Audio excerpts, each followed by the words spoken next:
ക്രിസ്തുവിൽ പ്രിയരെ, യേശുക്രിസ്തുവിന്റെ ശിഷ്യന്മാരിൽ ഒരുവനായിരുന്ന തോമസ് അപ്പോസ്തലൻ ഇന്ത്യയിൽ വന്ന സുവിശേഷ പ്രചരണം നടത്തിയത് ഓർമ്മിക്കുന്നതിന്റെ ഭാഗമായി July 28 Saint Thomas Syro Malabar Catholic ചർച്ചിൽ വെച്ച് വിവിധ ക്രിസ്തീയ സഭകൾ ചേർന്ന് നടത്തുന്ന സെലിബ്രേഷന് പെന്റക്കോസ്റ്റൽ ഫെലോഷിപ്പ് ഓഫ് പെൻസിൽവേനിയയുടെ എല്ലാവിധ അഭിനന്ദനങ്ങളും ആശംസയും ഇത്തരുണത്തിൽ അറിയിക്കുന്നു.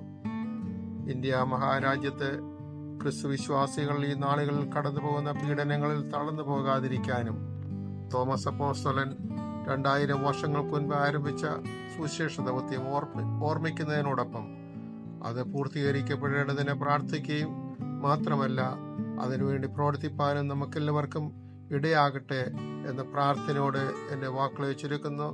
ദൈവം നിങ്ങളേവരെയും അനുഗ്രഹിക്കുമാറാകട്ടെ. Pastor George Mathew, Philadelphia. Thank you.